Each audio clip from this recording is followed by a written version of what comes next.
j'ai bien aimé l'expression de bioclimat, enfin de changement bioclimatique, parce que la température, finalement, on ne sait pas ce que c'est. On sait très bien la mesurer, mais on ne sait pas du tout, on ne connaît pas du tout l'effet sur l'organisme. Parce que, bon, je suis sur les criquets. Qu'est-ce que c'est la température lorsque le criquet a ses ailes noircies, enfumées, et qu'il prend des bains de soleil, et puis la température de son corps s'élève? Qu'est-ce que c'est la température pour un papillon qui a des grosses taches noires, qui étale ses ailes, et avec les trachées, enfin les nervures, qui sont des véritables trachées, et il y a un liquide qui circule dans ces trachées.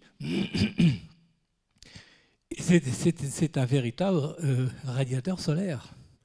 Donc on ne sait pas ce que c'est que la température. Et c'est pour ça que j'aime bien donc, ce terme de bio, parce qu'il faut intégrer dans ce facteur physique la biologie et le développement de l'espèce. Oui. Alors donc, comment on utilise donc pour faire c'est à gauche. Et il y a un pointeur aussi. Oui.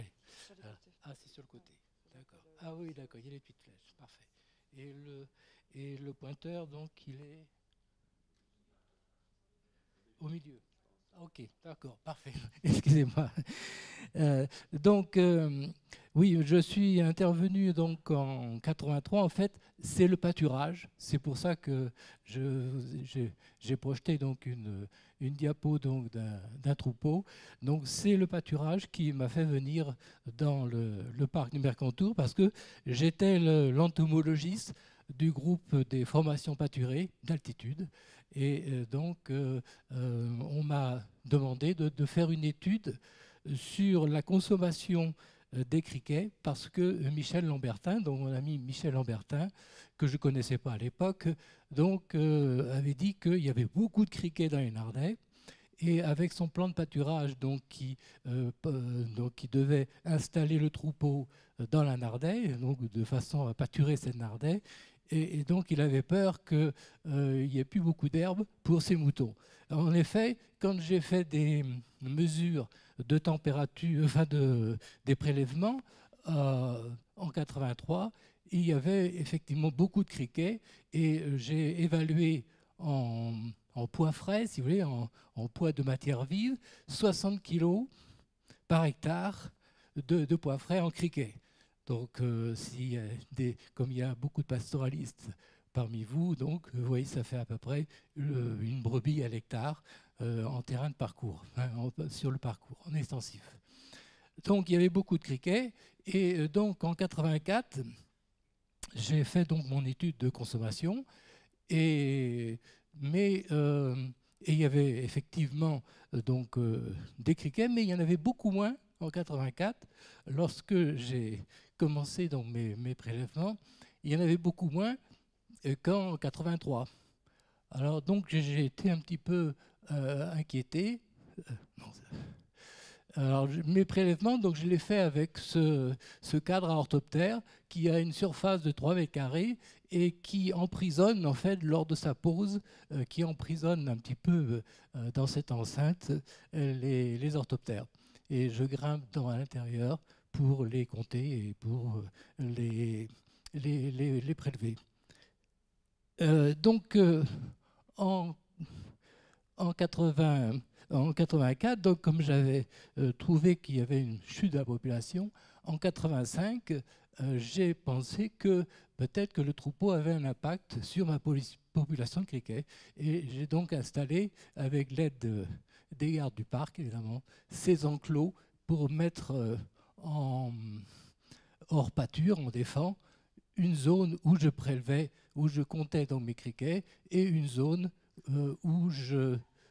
donc, qui était pâturée, et je faisais des comparaisons donc, entre les niveaux de population. Alors voilà ce que ça donne. Donc, sur la population totale, on voit que dans la zone donc, qui est en défend, eh bien, on a une population une évolution de population qui est normale, alors que dans la zone pâturée, on a immédiatement après, d'ailleurs, l'arrivée du trotteau, ce qui fait qu'il y a quand même des éclosions. Il y a des éclosions importantes sur la courbe en bleu. On voit qu'il y a des éclosions, mais que dès que l'arrivée du troupeau, dès que le troupeau arrive dans l'alpage, eh bien, il y a une chute drastique de la population. Alors ça se reproduit donc l'année suivante, 86, 87, et seulement on voit que en fait la mise en défense n'est pas suffisante parce qu'il y a une surface de 1250 mètres carrés, et donc c'est pas suffisant en fait pour maintenir une population donc en état. Et donc j'ai été obligé d'augmenter en fait la surface et de passer à 5000 mètres carrés.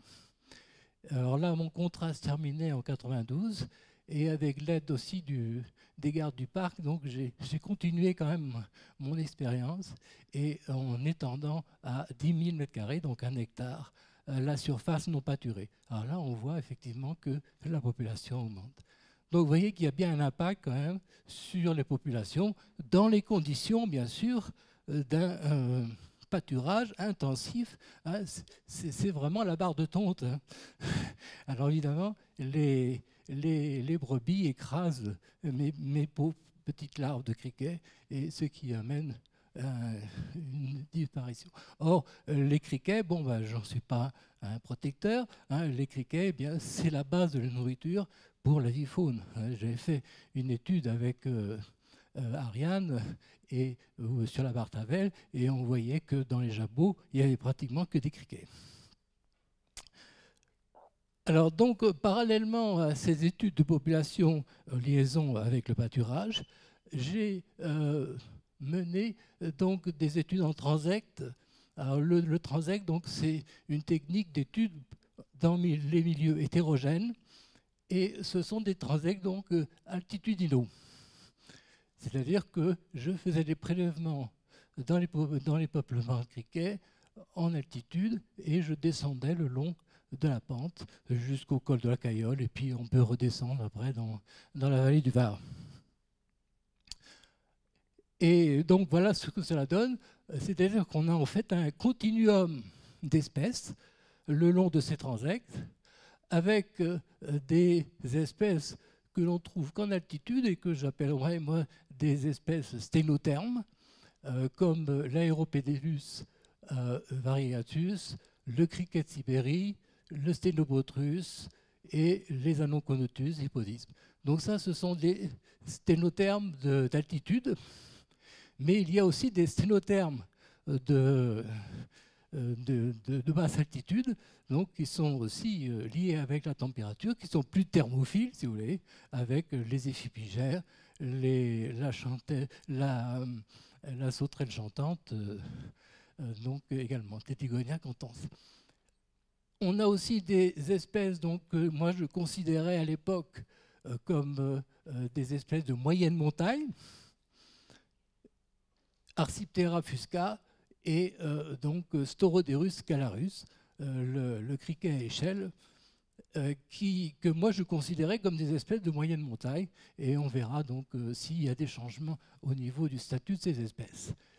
Et alors il y a aussi des espèces donc que l'on considère comme eurythermes, comme le Myrmothetix maculatus, que moi je trouve en Bretagne, dans les Landes et sur les dunes du Morbihan, donc, et que l'on trouve alors dans des altitudes très élevées, hein, à 2500, on trouve des populations de Myrmothetix. Donc là, c'est des espèces qui sont très intéressantes parce que, en fait, dans le Morbihan, sur les dunes, eh bien, les espèces, le Myrmothetix, il n'a pas du tout le même développement. Il se développe, il a des stades larvaires supplémentaires, donc il a une autre stratégie adaptative. Et puis alors aussi Homo cestus viridulus, donc aussi qui est une espèce donc, que l'on trouve en plaine et en montagne. Alors donc là c'est pour un petit peu vous rappeler le principe hein, de ces gradients thermiques. donc qui sont liées bien sûr à l'augmentation la chute de pression atmosphérique due à l'augmentation de l'altitude. La température donc tombe de 6,5 degrés pour 1000 mètres et c'est l'élévation donc qui provoque en fait donc l'établissement de cette zonation. Alors, ce qui est intéressant, donc, c'est au niveau de l'organisme, quelles sont les conséquences? Eh bien, le taux de développement et le seuil de température sont variables selon les espèces. Donc, chaque espèce a en fait ce qu'on appelle son préférendum. Alors, il faut revenir un petit peu aux principes, aux fondamentaux de l'écologie. Hein, c'est ce qu'on appelle la loi de la tolérance, où l'on note les performances d'une espèce en fonction d'un gradient d'intensité de la condition. Et on voit que la niche, hein, on a beaucoup parlé de la niche, eh bien, la niche est très étroite dans là où les performances sont maximales, c'est-à-dire au niveau de la reproduction. Puisque pour qu'une espèce soit considérée comme montagnarde, il faut qu'elle puisse faire l'ensemble de son cycle pour qu'elle puisse être considérée comme montagnarde. Donc il faut qu'elle fasse l'ensemble, c'est-à-dire que la reproduction puisse se réaliser. Alors les œufs donc, sont très résistants en fait, à la au froid, donc là c'est pas tellement significatif. Ça c'est le point de surfusion, c'est le point où l'embryon congèle. Donc c'est moins 28 pour des espèces plus résistantes, mais la différence pour les espèces de moyenne altitude est assez faible.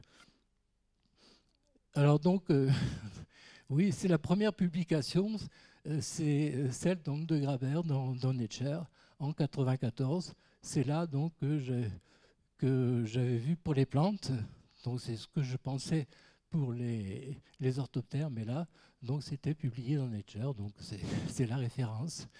Et je vois donc qu'ils ont republié en 2018, donc récemment, mais moi je ne suis plus la bibliographie, mais donc ça c'est la première fois où j'avais vu donc d'autres personnes s'intéresser aussi à ce problème de la remontée des espèces. Et bien sûr, les organismes remontent en latitude. Alors, ce qui m'intéressait quand même dans ces études, c'est le fait de savoir comment les espèces alticoles allaient confrontées à la remontée des espèces de moyenne altitude, comment allait s'établir la concurrence, la compétition entre ces espèces donc, qui vont se retrouver dans un habitat et dans des conditions climatiques plus favorables que celles des espèces alticoles, qui, elles, ne peuvent plus remonter. Donc il va y avoir une compétition entre les remontées d'espèces et les espèces alticoles. Mais pour essayer de modéliser un petit peu, eh bien, il faut savoir comment s'établit la compétition au niveau des espèces alticoles actuellement, avant l'arrivée de ces nouvelles espèces. Et c'est l'objet, donc, alors je passe un petit peu sur ces courbes-là, j'ai mis donc sur ces diapos l'ensemble des résultats, donc, vous voyez, de population dans l'alpage de Roche-Drouet, donc de 86 à 2005-2006. Donc là, vous avez 20 ans d'études sur ces deux populations. En fait, donc j'ai commencé en 86 parce que je voulais tester l'effet du pâturage sur la population de Gonphocérus pour comparer les conditions de pâturage de la boucharde, qui est en boucharde, donc on a un pâturage précoce, et là on a un pâturage d'août, donc plus tardif, et je voulais savoir s'il y avait une différence. Donc en fait, l'impact est moins important qu'il ne l'est dans le cas d'un pâturage précoce. Mais ce qui m'a surpris, donc, c'est qu'en 89, je voyais apparaître dans mon cadre, hein, des larves qui n'avaient pas exactement la même forme que celle de Gomphocerus. Alors vous savez qu'il n'y a pas de faune, hein, pour déterminer, c'est à l'œil, quoi. C'est dans le cerveau que ça se passe. Donc je trouvais qu'elles n'avaient pas le même aspect que les autres. Donc je les ai comptées à part. Et puis l'année suivante, bon, ben, il n'y avait que du cricket de Sibérie. Et en 80, donc en 91, oui, c'est ça, en 91, dans les années impaires, eh bien, de nouveau, je retrouvais une population aussi importante que le cricket de Sibérie, donc de cette espèce, donc Cynobrotus scoticus. Et ensuite, donc, on a une alternance dans les années impaires, on a une alternance de la population de Cynobrotus scoticus. Donc ça, c'est l'indication d'un cycle biannuel, c'est-à-dire que les œufs pondus un été subissent deux diaposes, donc, et n'éclosent que 2 ans après. Ils restent 2 ans dans le sol. Et ça, donc, on le voit bien sur, oui, on voit bien donc sur l'ensemble de la groupe. Et donc, il y a un autre, donc c'est la mise en évidence dans un cycle biannuel, et aussi le fait que à partir donc des années 2000 à peu près, enfin 99-2000, on voit que progressivement la population de Stenobrotus scoticus devient plus abondante, alors que la population de Gomphocerus est très basse. Il n'y a plus qu'1 ou 2 individus au mètre carré. Donc on a un phénomène de concurrence avec l'arrivée donc de cette nouvelle espèce qui était peu présente au début donc, de mon étude, parce qu'elle subissait l'effet du pâturage. Et ensuite, à la mise en place donc, de mes parcelles donc, en mise en défense, eh bien, ça la fait réapparaître et en fait, elle devient dominante dans l'alpage. Alors, quelles sont les implications donc, justement des traits de vie, si vous voulez, entre ces deux espèces? Donc, nature du cycle donc, annuel et biannuel, avec donc, ce que la suppose au niveau des stratégies adaptatives. Le site de ponte, alors là c'est intéressant parce que les criquets de Sibérie pondent dans du sol nu, alors que les Stenobrotus pondent dans la partie cespiteuse des plantes et donc du nard, parce qu'ils ont une dent sur l'oviscapte qui permet de jouer le rôle de trépan, si on veut. Et donc, les femelles déposent leur oothèque dans la plante, avec donc des conséquences aussi, puisque là, ici, les oothèques reçoivent directement le rayonnement solaire, alors qu'ici, la couverture végétale fait un écran. Le début des éclosions, les éclosions, bien sûr, les jeunes sortent lorsque la neige disparaît, mais chez le Stenobrotus scoticus, elle est différée. Les éclosions sont plus tardives, sans doute parce que justement la couverture végétale gêne donc le réchauffement du sol. La durée de développement est plus longue également sur le Stenobrotus, et donc cela reporte la maturation des femelles plus tard, donc en septembre. Alors, je rappelle que toutes ces données, ce n'est pas fait en élevage, hein, ce n'est pas fait dans des cages d'élevage, c'est fait vraiment de l'étude des populations, donc de la dynamique des populations, hein, et que vous avez vu en haut. Donc là, c'est vraiment à partir des données de terrain. C'est pour ça qu'il y a un écart type important, parce qu'il peut y avoir un étalement, et il y a souvent un étalement donc, de la période de ponte, puisque c'est fonction, enfin d'éclosion, puisque c'est fonction des conditions climatiques. La météoration des femelles, elle est précoce et tardive, bien sûr, puisque le développement est plus long. Donc ça repousse. Oui, c'est ça. Donc, sujet fini là, donc, et vous voyez, donc, vous pouvez lire hein, que la maturation des femelles étant tardive, eh bien, la ponte donc, se fait à une période où la photopériode est plus courte, et donc ça a une implication sur les cellules neurosécrétrices. Alors donc ça a été présenté donc dans ce colloque, et puis je ne peux pas terminer sans l'article de Nice Matin en 98 avec ce titre très accrocheur des criquets thermomètres. Donc même je pense que même Donald Trump aurait craqué sur une huile comme ça. Voilà, donc je vous remercie de l'attention, et je voudrais quand même ajouter, parce qu'on n'aura pas de discussion, on fera la discussion après, donc je voudrais quand même ajouter que je remercie les organisateurs de m'avoir invité. Ça me fait beaucoup plaisir, et c'est avec beaucoup d'émotion que j'ai présenté ces résultats, compte tenu aussi de ce qui va se passer après. Donc, c'est pas commun dans la vie d'un chercheur, finalement, que l'on voit ces hypothèses, enfin, essayer d'être validées ou non, mais c'est pas grave. Hein, c'est le fait qu'on reprenne les données d'un chercheur, c'est pas très commun dans la vie d'un chercheur. Merci beaucoup. Merci.